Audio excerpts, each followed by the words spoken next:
Hello aspirants, welcome to BN by IAS. See, in this series of lectures, we are covering NCERT class 7th book, that is Our Environment, right? So this is the book we have been covering. Already in our earlier lectures, we have covered chapter 1 and 2 and chapter 3, that is our Changing Earth, where we have seen various landforms. Remember, I told you environment and geography, both of them are related.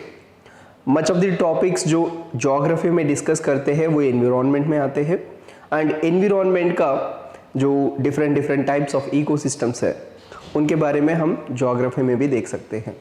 So in that manner we can do the integrated preparation, right? So in this lecture we are going to focus on the next chapter, that is chapter number 4, where we will be looking at different components of the air. See, all that air which is blanketing the earth, what we call it? Lower class में पढ़ा था हमने. We call this as atmosphere. So here essentially what we are going to look is, we are going to look at the atmosphere और इसका composition, structure, various elements of it, इसमें जो wind होता है उसका पैटर्न कैसे बनता है, प्रेशर, टेम्परेचर, ये सारी चीजें हम यहाँ पर कवर करेंगे. Clear? So let us begin the chapter. First of all, what is atmosphere? Atmosphere is the blanket of the air और all the air that is surrounding the earth. मतलब जितना भी एयर जो अर्थ को सराउंड कर रहा है. For example, if you are taking this as the earth, in the lower classes we have seen that earth is blanketed by the air to some extent. ठीक है, ऐसे इतना लेवल तक जो एयर का एक ब्लैंकेट जो है, इसी को हम क्या कह रहे हैं? We are calling it as atmosphere. Now formation of this atmosphere वगैरह जो है हम ज्योग्राफी का हायर क्लासेस में कवर करेंगे. Right? So this is called atmosphere, and this atmosphere has this composition. मतलब अगर suppose if we take 1 liter or let's say 100 liters of the air in the atmosphere, so उसमें कितने liters कौन सा gases होंगे? Because this atmosphere is nothing but combination of different gases. So यहाँ पर जो gases है उसका कंपोजिशन कैसे है? Volumetrically. See here the percentage by volume of a gas is given, different gases and their composition. And even in lower classes also we have studied that our atmosphere almost 78% जो है, ये वाला पूरा जो purple colour जो है 78%, this is nitrogen gas. Entire thing is nitrogen gas. Then 21% जो है that is oxygen. So nitrogen plus oxygen together they constitute 99% of the volume of atmosphere. बाकी जितने भी gases है they are only 1%. Got the point?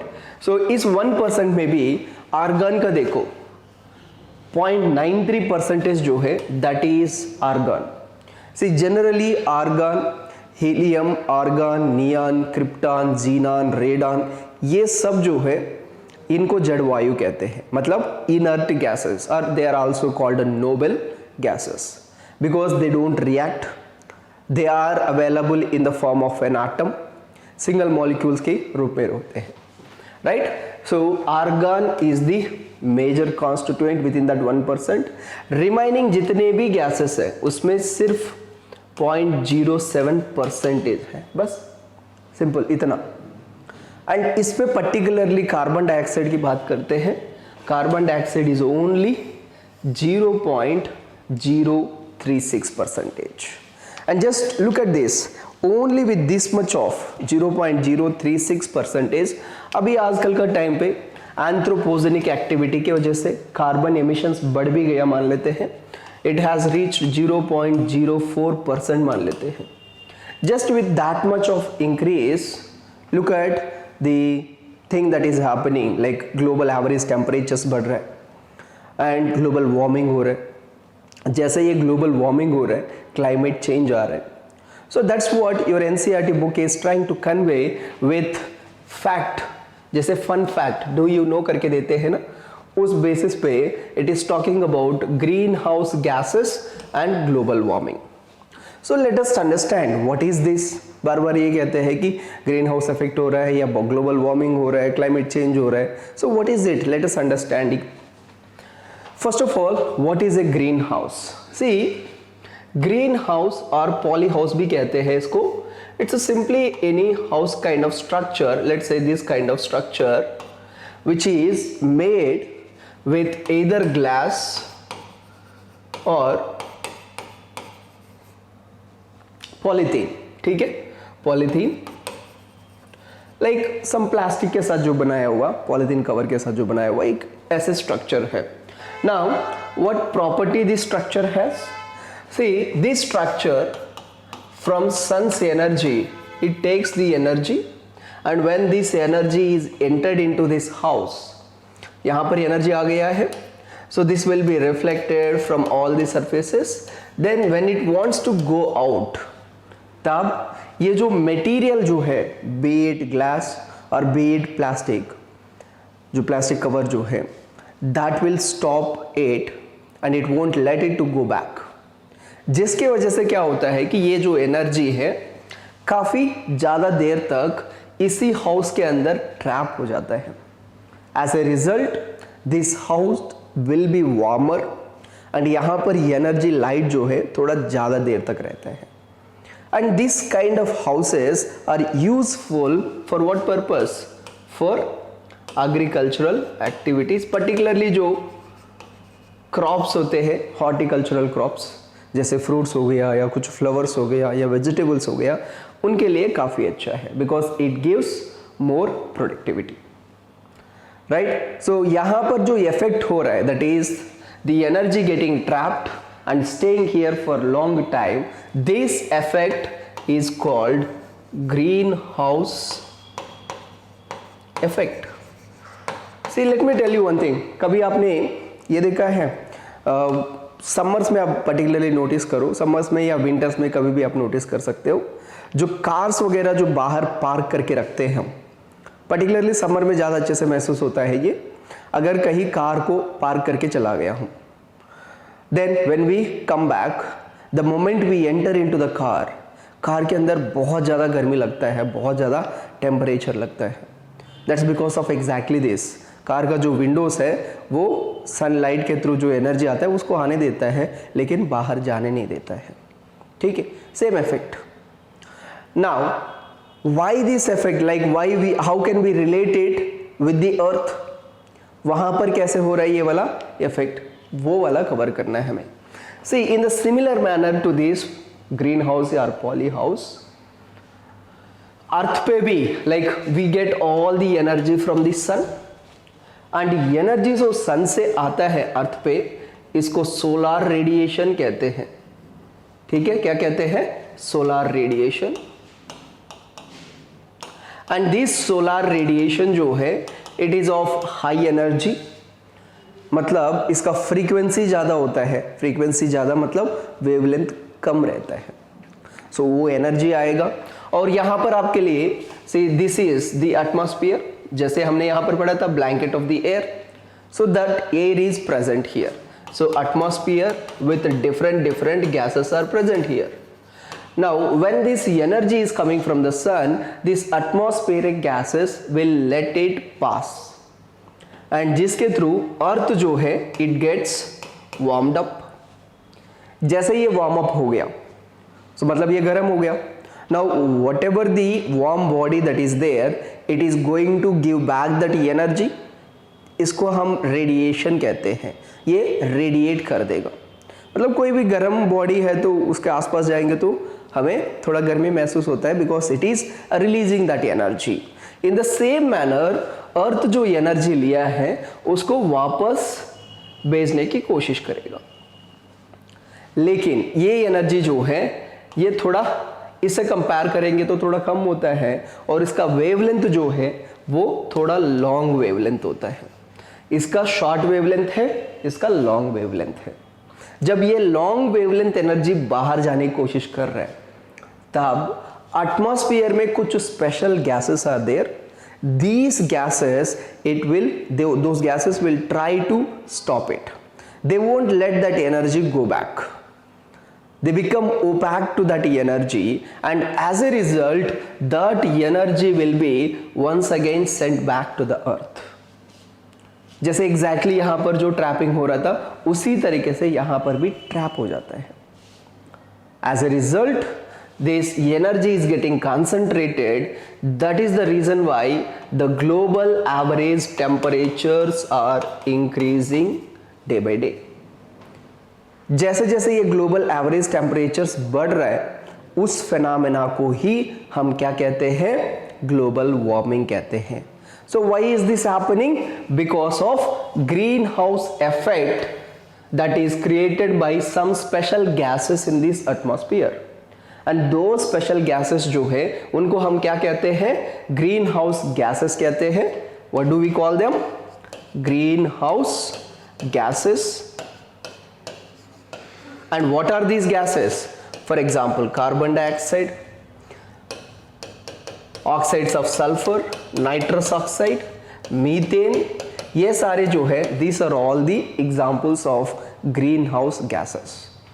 ये green house gases की वजह से ग्रीन हाउस इफेक्ट हो रहा है, और उसके वजह से ग्लोबल एवरेज टेम्परेचर्स धीरे धीरे बढ़ते जा रहे हैं, and this phenomena is called global warming. जब ग्लोबल वार्मिंग ज़्यादा होता है, जब एवरेज टेम्परेचर्स ज़्यादा इंक्रीज हो जाता है, दैट इज़ व्हेन जो क्लाइमेट है उसमें वेरिएशंस दिखने लगेगा। That is what we are calling it as climate change. Simple. All the points are clear. What is greenhouse? What is greenhouse effect? Global warming किसको कहते हैं? Climate change क्या है? I hope all the points are clear.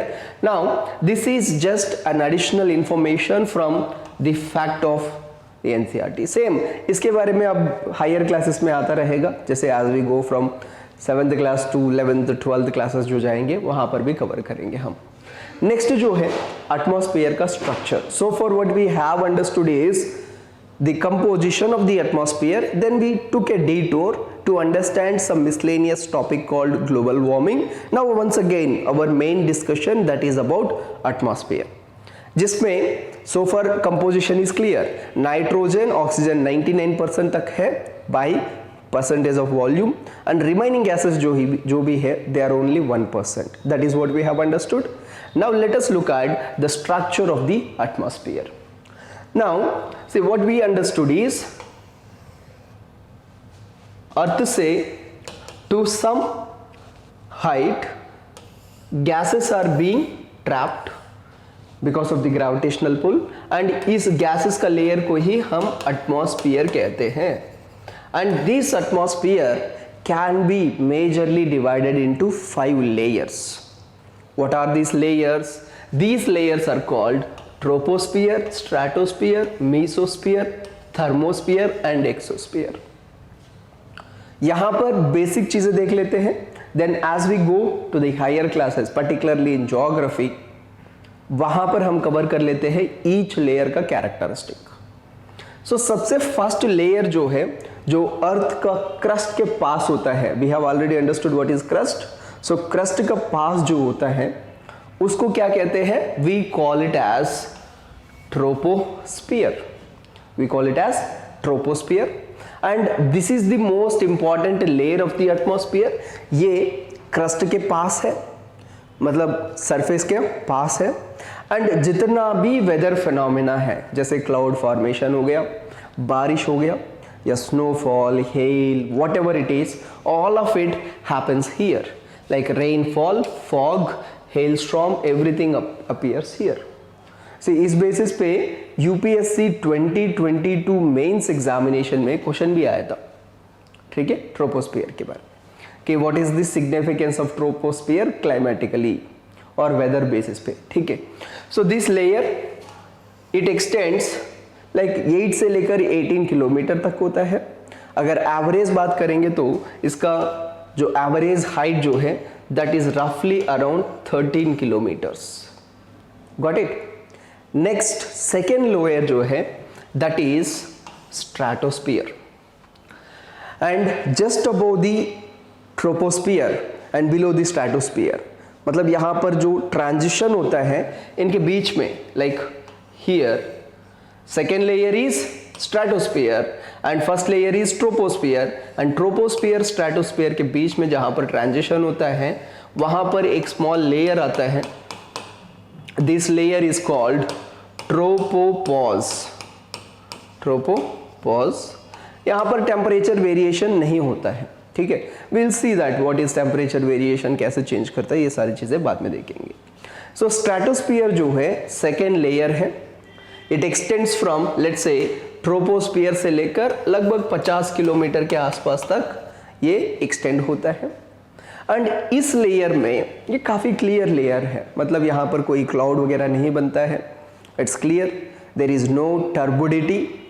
That is the reason why this is regarded as the most ideal layer for flying aeroplanes, मतलब jets या aeroplanes वगैरह fly करने के लिए ये काफ़ी सूटेबल लेयर है। प्लस इसी लेयर में अराउंड लाइक इस डिस्टेंसेस के आसपास एक बड़ा सा लेयर ऑफ ओजोन मिल जाता है। क्या मिलता है? एक big layer of ozone gas, जिसको हम स्ट्रेटोस्फेरिक ओजोन कहते हैं। इसी ओजोन गैस का एक लेयर जो है that is what we call it as ozone layer, और समटाइम्स ओजोनोस्फीयर भी कहते हैं। रिसेंटली न्यूज़ में वगैरह में देखा होगा या आपने अपना क्लास में देखा होगा, ओजोन होल करके जो कॉन्सेप्ट पढ़ा है, वो एक्चुअली क्या होता है, इस लेयर में जो ओजोन है जब वो डिप्लीट हो जाता है that will result in the ozone hole, जिसके बारे में थोड़ा एडवांस्ड क्लास में पढ़ेंगे इसके बारे में, ठीक है। Now going further, the next layer जो है that is mesosphere. And mesosphere जो है from stratosphere it extends, it may go up to 80 to 100 kilometre range पे रहता है। एंड यहां से आपका एयर का डेंसिटी जो है कम होने लगेगा, मतलब जितने भी हेवियर गैसेस जो है all of them are present near to the surface, particularly troposphere में आ जाता है। जैसे जैसे स्ट्रेटोस्फीयर में गया थोड़ा सा कम डेंस वाला, और ऊपर गया और कम डेंसिटी वाला, सो ऐसे डेंसिटी कम होता जाएगा, ठीक है। जो बाहरी वाला है that will be closer to the earth surface.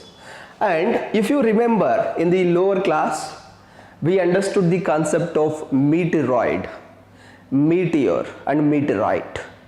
See, meteoroids जो है, meteoroids, these are some celestial bodies in the space.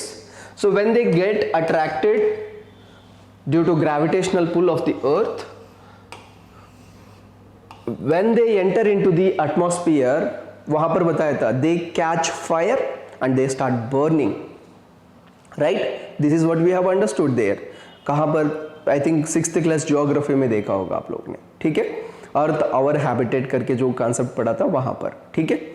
And so the moment they enter into the atmosphere we said that कि they are going to catch the fire and they start burning, giving a impression that it's like a shooting star, they develop a tail, right?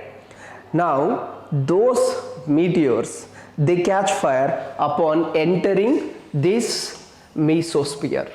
So meteoroids burn up in this particular layer entering from the space.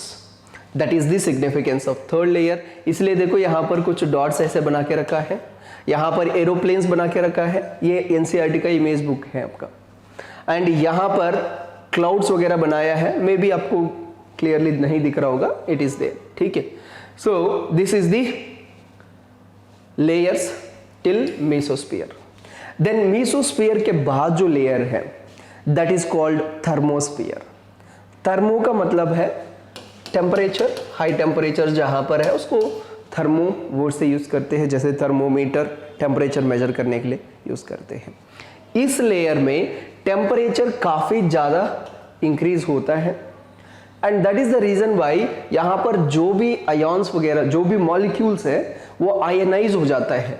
Ionise होकर positive ions and negative ions में divide होकर ions के रूप में आपको मिलेगा। ठीक है, इस तरीके से। So in this layer in thermosphere there are numerous ions, इसीलिए इस लेयर में पर्टिकुलर पोर्शन को हम आयनोस्फीयर कहते हैं, क्योंकि आयंस काफी ज्यादा है यहाँ पर। And these ions are used for radio transmissions, जैसे हम कम्युनिकेशंस में यूज करते हैं, इंफॉर्मेशन को रेडियो वेव्स के थ्रू सेंड करके वो कहीं और रिसीव करके हम कम्युनिकेट करते हैं। That is done through this layer. Then comes exosphere. Exosphere का मतलब एकदम बाहर वाला। See, this is going to merge with your outer space, जहां पर ऑलमोस्ट वैक्यूम क्रिएट हो जाता है। आउटर स्पेस में almost vacuum, there is no medium. यहाँ पर एक्सोस्फीयर में we can have lighter gases like hydrogen, helium वगैरह हो सकता है, right. And now one more point, extra point है ये वैल्यू एडिशन। सी, एक्सोस्फीयर में लाइट गैसेस, हीलियम, हाइड्रोजन वगैरह they float in the space. Now here in the thermosphere are you seeing this 100 kilometre वाला line? इस 100 kilometre वाला line जो है, इस लाइन को कारमान लाइन कहते हैं, कारमान लाइन कहते हैं। So this line literally indicates that is the outer boundary of the atmosphere. उसके बाद जो है उसको स्पेस मानते हैं। अगर किसी ने स्पेस में जाकर आया है कि नहीं आया है, वो कैसे चेक करते हैं? Whether they have crossed the Karman line. What is the name of this? The name is Karman line. Recently news में था, क्योंकि अमेजॉन का जो चीफ है Bezos, he has travelled to Karman line. ठीक है, स्पेस ट्रैवल का जो टूरिज्म जो है, स्पेस टूरिज्म आजकल it is increasing, that's the reason why it was in the news. ठीक है, so this is all about the structure of the atmosphere. क्या क्या पड़ा है देखो, इसमें 5 लेयर्स है। ट्रोपोस्फेयर सबसे लोएस्ट वाला, स्ट्रेटोस्फीयर, ट्रोपोस्फेयर में क्लाउड्स वगैरह होते हैं, I am quickly revising it. Second layer जो है स्ट्रेटोस्फीयर, यहाँ पर क्लाउड्स वगैरह कम होते हैं या बिल्कुल नहीं होते हैं, सो क्लैरिटी ज़्यादा है, इसलिए यहाँ पर आपको एरोप्लेन्स चलाने का काफ़ी अच्छा लेयर है। प्लस यहीं पर ओजोन लेयर मिलता है। तीसरा वाला जो है वो मीसोस्फीयर है, यहाँ पर मीटेरॉइड्स जो है वो बर्न अप हो जाते हैं, मीटियर शवर मिलता है हमें। नेक्स्ट फोर्थ जो है दैट इज दी थर्मोस्फीयर, यहाँ पर आयनोस्फीयर है जिसके थ्रू हम रेडियो कम्युनिकेशन करते हैं। लास्ट वाला जो है वो एक्सोस्फीयर है। So these are the 5 layers. Now, having understood this atmosphere, let us look at the concepts of weather and climate, because that is our main motive to understand all the aspects related to the air, and air के वजह से weather and climate बन रहा है। air में atmosphere में different components की वजह से। So let us understand. See, what is weather and climate? Sometimes we interchange these words, but there is a definite differential. Daily basis पे हमें जो रिपोर्ट मिलता है उसको हम वेदर रिपोर्ट कहते हैं। न्यूज़ में वगैरह जो रिपोर्ट रीड करते हैं that is weather report. So weather is what? It is day to day और सम शॉर्ट ड्यूरेशन के लिए if you are predicting or if we are getting the data or the behavior of the atmosphere, like यहाँ पर temperature कैसे होता है, humidity कैसे है, एयर कैसे है। So if you are getting all this then we call this as the weather. For example, कई बार most of you might be using this smartphones, ठीक है, यूज करते हैं ना स्मार्टफोन्स। सो वहाँ पर you might have used it to see the weather predictions. अब नहीं है तो कभी चेक कर लीजिए। For example, I am checking weather of Delhi. See look at this, what it is indicating this. यहाँ पर आपको टेम्परेचर का बता रहे हैं, साथ साथ में प्रिसिपिटेशन बता रहे हैं। प्रिसिपिटेशन का मतलब कितना रेनफॉल होगा, एंड ह्यूमिडिटी रेंज क्या रहेगा। सिमिलरली विंड का वेलोसिटी कितना है। सी, प्रिसिपिटेशन ऑलमोस्ट नील है, वेरी वेरी लेस प्रिसिपिटेशन, इसका मतलब है कि नहीं है। 100% जब होता है that is when we will have rainfall, ठीक है। सिमिलरली विंड वेलोसिटी कैसे रहेगा, कौन सा डायरेक्शन पे रहेगा। So this is how the predictions are made. Time के साथ साथ टेम्परेचर कैसे वेरी हो रहा है ये भी बता रहे हैं, देखो, ठीक है। सो दिस शॉर्ट ड्यूरेशन के लिए एटमॉस्फेयर का बिहेवियर जो इंडिकेट करता है उसको हम क्या कहते हैं, we call this as the weather, right? Yes, we call it weather. It can be hour to hour, day to day, और even short 2-3 days के लिए prediction हो सकता है, एक हफ्ते के लिए prediction हो सकता है। And it can change drastically, मतलब short duration का है, it can vary। दोपहर को बारिश हो सकता है, शाम को धूप निकल के आ सकता है, there is a possibility, so it is dynamic. Now when we take this weather phenomena or the behavior of the components of atmosphere like temperature, precipitation, wind, इनको अगर long term के लिए ले लेंगे, let's say 30 years और 40 years, ऐसे long time period के लिए लेकर अगर उसका average ले लेंगे, that will give us a pattern over the long time. That means it is going to tell us the behavior of the climate or the behavior of the atmosphere over the entire duration. So that will help us give a general pattern of atmospheric behavior. ये जो general pattern which is taken for a very long period of time, that is what we call it as climate. So simple sense में बताना है तो, layman terms में बताना है तो, वेदर जो है वो शॉर्ट ड्यूरेशन के लिए है, hour to hour, day to day basis के लिए, जो एटमॉस्फेरिक कंडीशंस को मेजर करते हैं। वही अगर क्लाइमेट के बारे में बात करते हैं, it is for long durations, be it some 30 to 40 years का सेम फिनोमेना को हम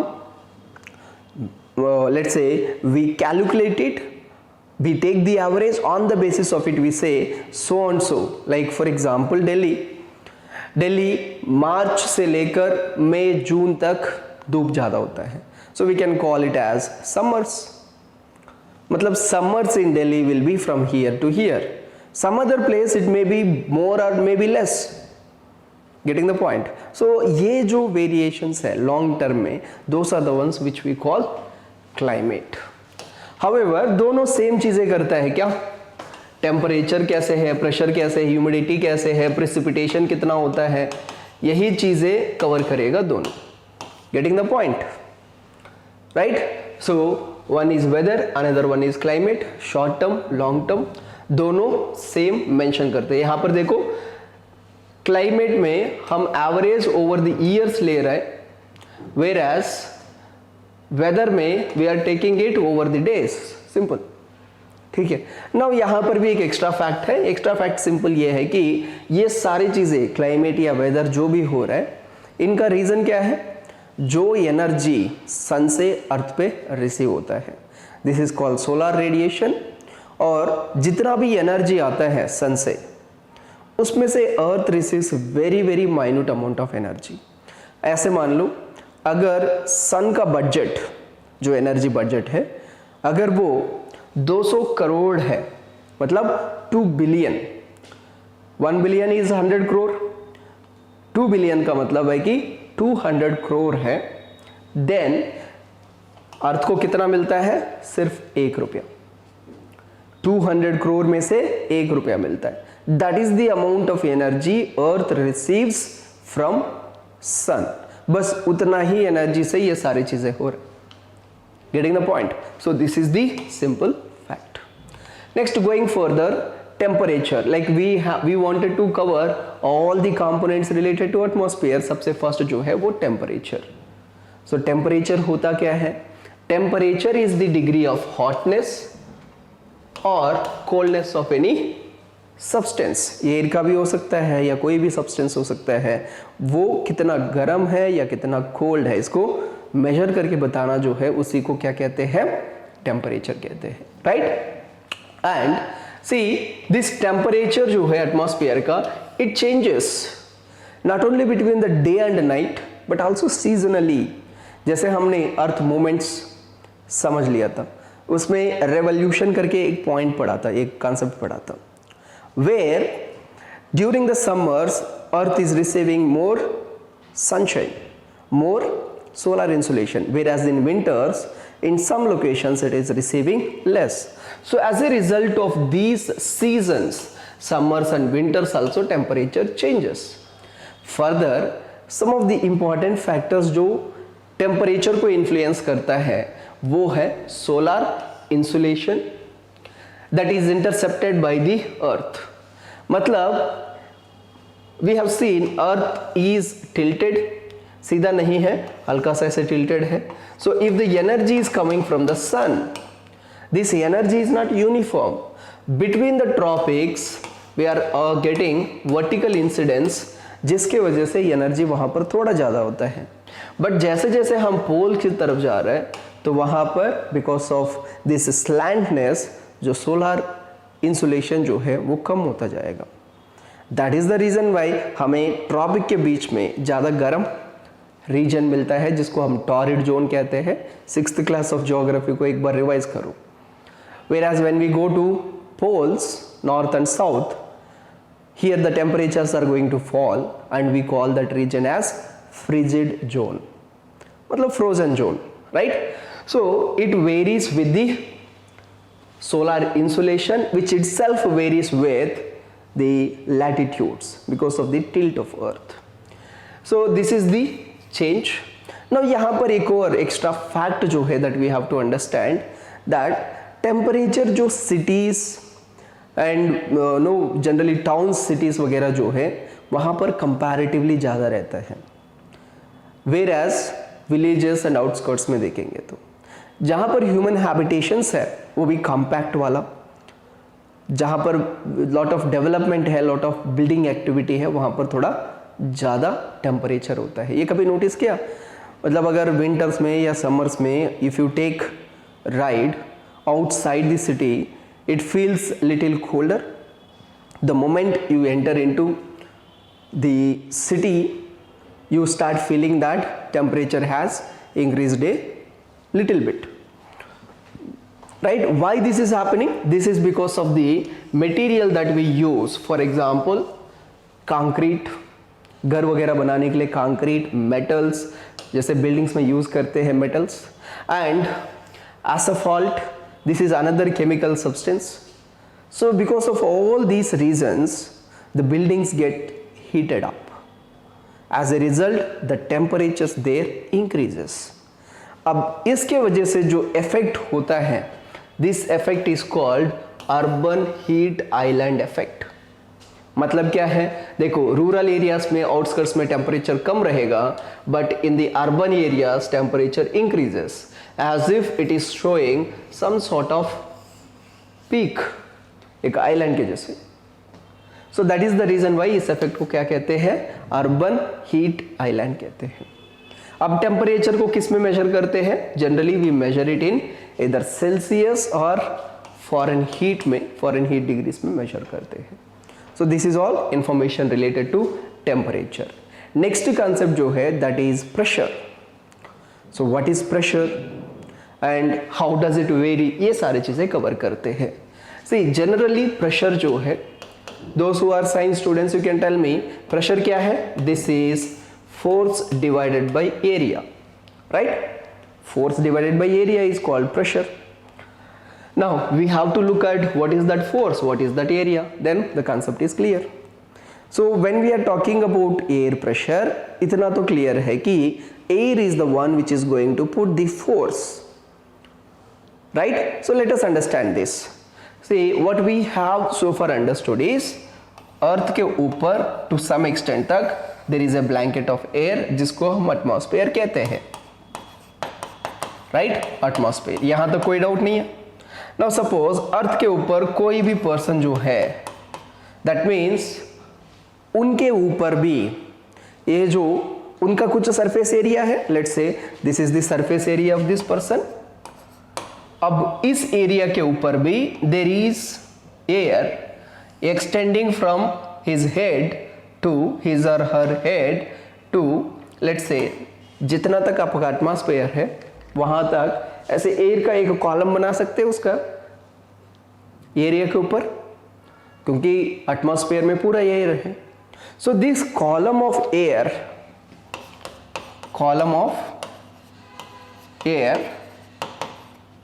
हैज सम वेट, और वो पूरा वेट किस पे पड़ रहा है, इस पर्सन के ऊपर पड़ रहा है. So that weight is the force which is applied by the air, and this is the surface area. Just a second, this is the surface area we are talking about, right? So air pressure is the weight of air column over a unit surface area.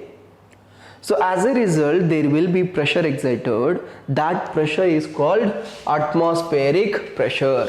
So weight of the column on the earth surface, this results in exerting of the pressure. इस pressure को हम क्या कहते हैं, we call it as air pressure, and the air pressure is measured in bars or millibars. millibars में measure करते हैं with the instrument called barometer. Now pressure कैसे वेरी होता है, यहाँ पर टेम्परेचर का वेरिएशंस देखा था, लैटिट्यूड के हिसाब से वेरी कर रहे हैं.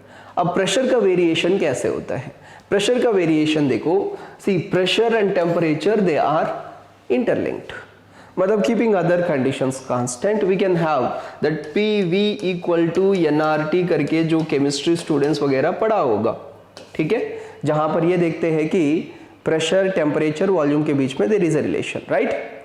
सो generally keeping other conditions constant, और सिंपल ये इवन ये इक्वेशन भी नहीं है, लेट्स से we don't know this equation or we don't know anything related to, just a second, okay, let's say this is not known to us. Let us use the common sense and common knowledge that we have, उस basis पे cover करते हैं. See for example, कोई भी एक particular जगह पे temperature जो है वो ज़्यादा है, टेम्परेचर ज़्यादा है.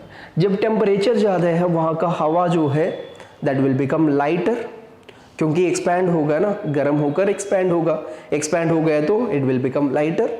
सो लाइटर होकर इट विल राइज अप, मतलब when it became lighter obviously जितना फोर्स ये पहले लगा रहा था, now that force is reduced. इसका मतलब क्या है, फोर्स कम हो गया, एरिया अभी भी उतना ही है, तो उस टाइम पे कैसे प्रेशर बनेगा, it will be low pressure, क्योंकि एरिया उतना ही है. अब जो फोर्स जो एक्सर्ट हो रहा था, हवा का जो वेट है, that became less.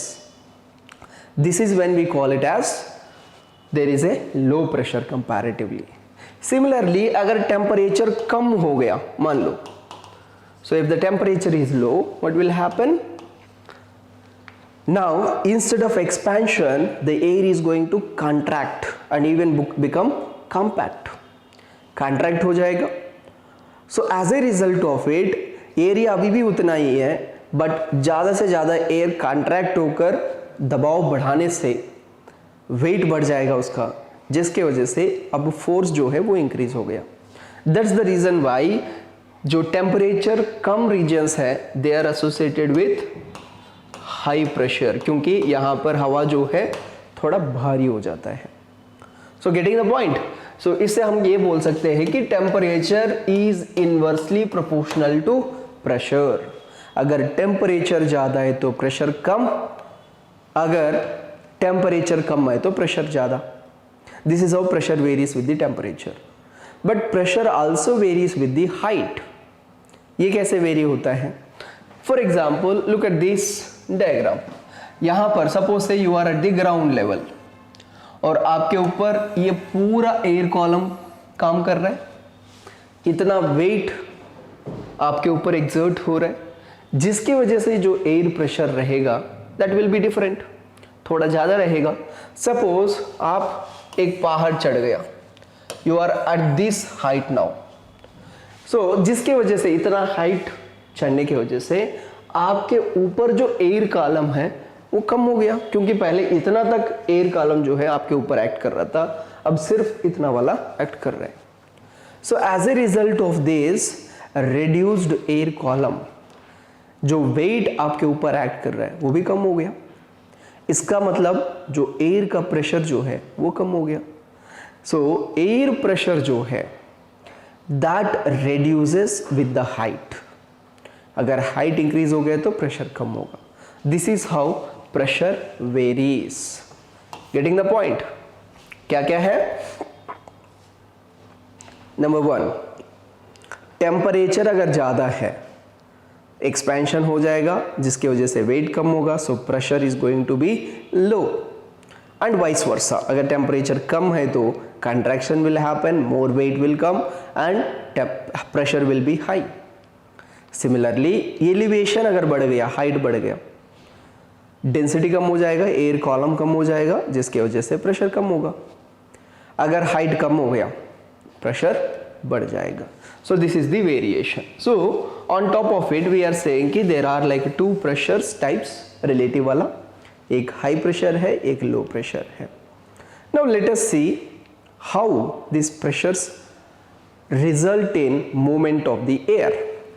So simple, जैसे हमें we know this, कोई भी अगर कुछ फ्लूइड या कोई भी सॉल्यूशन होता है वो हमेशा हायर कंसंट्रेशन से लोअर कंसंट्रेशन की तरफ मूव होता है बैलेंस करने के लिए। इसी तरीके से यहाँ पर हाई प्रेशर है, लो प्रेशर है। सो एयर जो है that will try to move from high pressure to low pressure हमेशा। सो एयर जो है it always moves from high pressure to low pressure. Getting the point? High pressure to low pressure. ऐसे जो air horizontally high pressure से low pressure की तरफ move करता है इसको हम क्या कहते हैं? We call it as wind. क्या कहते हैं? विंड कहते हैं। अब इस विंड्स में डिफरेंट टाइप्स हो सकता है, जिसके बारे में थोड़ा सा एडवांस्ड कोर्सेस में जैसे इंटीग्रेटेड कोर्स वगैरह में एलॉबरेटली पढ़ेंगे, but here let us understand what are those winds. Mainly 3 classification है। फर्स्ट जो है that is called permanent wind, next seasonal winds, local winds. अब परमानेंट विंड्स क्या है? See these are the winds, इसको ग्लोबल विंड्स भी कहते हैं, प्लैनेटरी विंड्स भी कहते हैं। These are the winds like trade winds, westerlies, easterlies। ये नेम से डरना नहीं है, ये नेम्स वगैरह जो है इनका मैकेनिज्म हायर क्लासेस में, एडवांस्ड कोर्स जो है इंटीग्रेटेड कोर्स वहां पर भी कवर किया जाता है। ठीक है, सो डोंट वरी। ऐसे डिफरेंट परमानेंट विंड्स जनरेट होता है due to pressure differences. Now pressure differences कैसे बनता है? Look at this. यहां पर जो आपको दिया हुआ है, this is again NCERT book image. यहां पर जो दिया हुआ है these are all the different pressure belts. कैसे बना है? Based on the pressure that is being developed due to temperature variations. For example 1-2 बताता हूं, बाकी इसके बारे में डिटेलली हम हायर क्लासेस में कवर करेंगे। यहां पर देखो इक्वेटर के आसपास वर्टिकल इंसिडेंस होता है सन का, जिसके वजह से हमेशा टेम्परेचर ज़्यादा रहता है। अगर टेम्परेचर ज़्यादा है तो वहाँ पर हवा गर्म होगा, राइज अप होगा, मतलब हल्का हो जाएगा, जिसके वजह से वहाँ पर कैसा प्रेशर रहेगा? It will be low pressure, क्योंकि air is rising up, it is becoming lighter. So light हो गया मतलब वेट कम लग रहा है, जिसकी वजह से यहाँ पर आपको लो प्रेशर मिलेगा। सिमिलरली इस जगह पे सब ट्रॉपिकल रीजन पे आपको हाई प्रेशर मिलेगा, यहाँ पर भी। ठीक है, ये कैसे बनता है थोड़ा एडवांस्ड क्लास में देखेंगे। अब हाई प्रेशर से लो प्रेशर की तरफ विंड मूवमेंट होता है, सो इसलिए इस तरीके से मूवमेंट्स आर देयर। ठीक है, these winds throughout the year they blow in this direction, in this manner, that's why they are called planetary winds और परमानेंट विंड्स। इसी तरीके से बाकी बेल्ट्स भी बनता है, वहां पर भी विंड्स जनरेट होकर आते हैं। इनके बारे में थोड़ा सा एडवांस्ड क्लासेस में कवर करेंगे हम। ठीक है, नेक्स्ट जो है सीजनल विंड्स। ये क्या है? सीजन के हिसाब से they change their direction. Best example है मानसून विंड्स। ठीक है, though we have not covered monsoon yet, but थोड़ा बहुत आइडिया है हमें। जैसे समर्स पे हमें विंड्स ऐसे ओशन से लैंड की तरफ आता है और ये रेन्स लेकर आते हैं बारिश को। एंड विंटर्स में they go from land to the ocean, right. So ऐसे सीजनली वेरी करने वाला विंड्स जो है उनको सीजनल विंड्स कहते हैं। Then there are other type of winds called local winds. See particularly they are confined to a local region, वो भी एक पर्टिकुलर टाइम पे होता है, उसके बाद वो साल भर गायब हो जाते हैं। बेस्ट एग्जाम्पल जो है लोअर क्लास में जो पढ़ा था समर सीजन में, दैट इज लू करके। इंडिया में समर्स में particularly Delhi, northern plains, Punjab, Rajasthan, इस लोकेशंस पे there is a warm air. This warm air is called loo. It is only during summers, उसके बाद नहीं मिलेगा, ठीक है। अब देखो यहां पर हम कुछ वर्ड्स यूज किया था वेस्टर्लीज ईस्टर्लीज करके, उससे रिलेटेड एक छोटा सा फैक्ट दिया है, that is the wind is named after the direction from which it is blown. अगर ईस्ट से ऐसे ब्लो कर रहा है इसको ईस्टर्लीज कहते हैं, अगर वेस्ट से ब्लो कर रहा है तो इसको वेस्टर्ली कहते हैं। सिंपल। यही वाला इंफॉर्मेशन थोड़ा सा एडवांस्ड क्लासेस में यूज करेंगे। सो इससे पहले हमने क्या किया था, we first understood the concept of temperature, then air pressure बनता कैसे, वहां से विंड एंड विंड में वेरिएशंस कैसे हैं। नेक्स्ट जो है moisture. So what is moisture? Moisture जो है इसका मतलब सी एयर, मॉइस्चर का मतलब क्या है, जो एयर में वाटर का जो कंटेंट जो मिलता है हमें, water content in the form of moisture, मतलब small droplets of water, this is called as humidity. Sorry guys, this is called as humidity. This is called as humidity. So what is humidity? Humidity is amount of water moisture available in the air. Hindi में इसको नम्रता कहते हैं। जैसे जैसे हवा में water का content बढ़ जाता है तो that becomes humid बन जाता है, right? And when the air takes up water because of water vapor content ज़्यादा जब बढ़ जाता है, water vapor जब बढ़ जाता है, so air is going to get that water vapor and it becomes saturated. एक टाइम आ जाएगा एयर का जितना मैक्सिमम वाटर वेपर ले सकता है उतना पूरा भर गया, मतलब उसका पेट भर गया है उस टाइम पे, right? So that is when we are going to call it as saturated air.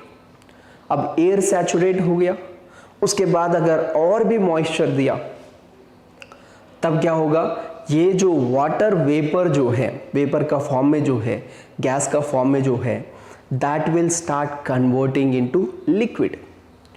This process मतलब the process of conversion of vapour to liquid, this process is called condensation. क्या कहते हैं? इस प्रोसेस को condensation कहते हैं। Condensation होगा and this condensation जब धीरे धीरे से एयर में moisture is converting into water, so air is trying to hold that water, but air का वेट जो है, बायंसी फोर्स जो है, that may no longer hold that water as the water droplet size increases. जैसे जैसे धीरे धीरे moisture is converting into liquid, और लिक्विड जो बूंद का साइज जो है वो धीरे धीरे इंक्रीज होते आ रहा है। जैसे जैसे साइज का इंक्रीज हुआ, अब एयर जो होल्ड कर रहा है उसको वो होल्ड नहीं कर पाएगा। उस टाइम क्या होगा, that will release that water, ठीक है, वो ड्रॉपलेट्स को रिलीज कर देगा। This releasing is nothing but your rainfall, जिसको हम जनरल टर्म्स में प्रिसिपिटेशन करके कहते हैं, फॉलिंग डाउन प्रोसेस, ठीक है। जब कंडेंसेशन होगा that will lead to precipitation. Precipitation is falling down of that water. इसी को हम रेनफॉल बोल सकते हैं। सी अगर वाटर का रूप में हुआ तो rainfall, if it is happening in the form of ice crystals we call it as snowfall, if it is in the form of ओले उसको हम क्या कहते हैं, हेल स्टॉर्म कहते हैं। सो ऐसे डिफरेंट टर्मिनोलॉजी है, but all of it can be kept under precipitation. See precipitation that comes down to the earth in the liquid form is called rainfall or rain, and generally rainfall जो है 3 types है। यहाँ पर lower class है तो 3 types ही, advanced course में integrated course जो है एडवांस्ड कोर्स उसमें एक्चुअली 5 टाइप्स का हम कवर करेंगे। So what are these types? Number 1 convectional rainfall, orographic rainfall and cyclonic rainfall. Let's see what are they. सबसे फर्स्ट जो है कन्वेक्शनल रेनफॉल। कन्वेक्शन का मतलब क्या है? कन्वेक्शन का मतलब है कि राइज अप होना। ये लोअर क्लासेस में कवर किया था हमने हीट ट्रांसफर में। सो ऐसे राइज अप होना जिसको कन्वेक्शन कहते हैं। देखो यहां पर जो भी हवा है that heats up, that rises, हल्का होकर राइज अप होगा। उस टाइम पे अगर मॉइस्चर को लेकर राइज अप हुआ है तो हाइट के साथ टेम्परेचर गिरेगा, और ये जो वाटर वेपर जो है that cools down, that will become liquid. अगर लिक्विड बन गया है तो मतलब कंडेंसेशन हो गया तो then it will turn to rainfall. This is how convectional rainfall happens. दूसरा वैरायटी जो है ओरोग्राफिक रेनफॉल। ओरोग्राफी इसका मतलब है कि माउंटेन, ओरोजेनी मतलब mountain building process, oro means related to mountain. अब माउंटेन में देखो, for example this is the mountain, यहां पर कई एक क्लाउड है जिसके अंदर मॉइस्चर है। If it is moving like this, so यहां पर माउंटेन की वजह से along the slope of the mountain it will rise up. इस प्रोसेस में क्या होगा? देयर विल बी कंडेंसेशन, जिसकी वजह से यहां पर बारिश होगा। ठीक है, so this rainfall is happening because of the presence of the mountain, इसलिए इसको ओरोग्राफिक रेनफॉल कहते हैं। Sometimes it is also known as relief rainfall. समझ में आया कॉन्सेप्ट? ठीक है, नेक्स्ट थर्ड वैरायटी जो है दैट इज साइक्लोनिक रेनफॉल। ये है जब साइक्लोन्स क्रिएट होते हैं। इसका मैकेनिज्म पूरा पढ़ेंगे हम हायर क्लासेस में। ओशंस के ऊपर जब साइक्लोन्स होते हैं, लाइक रिसेंटली आल्सो न्यूज में थे आसानी साइक्लोन। सो जब साइक्लोन बनते हैं उस टाइम पे भी same mechanism, water vapour will convert it into water, मतलब कंडेंसेशन होता है। उस टाइम पे जो रेनफॉल होगा उस रेनफॉल को हम साइक्लोनिक रेनफॉल कहते हैं, right? So this is all about humidity, that is moisture, humidity and condensation, precipitation and types of precipitation. Types of precipitation में एक rainfall है, next we also have snowfall, sleet, hail, etc. So this is all the information that we have it in this particular chapter which is air. See, अभी मैं आपको 7th class में हूँ ये मानकर पढ़ा रहा हूँ। जैसे जैसे हम हायर क्लासेस पे जाएंगे the concepts are going to be even much deeper and detailed.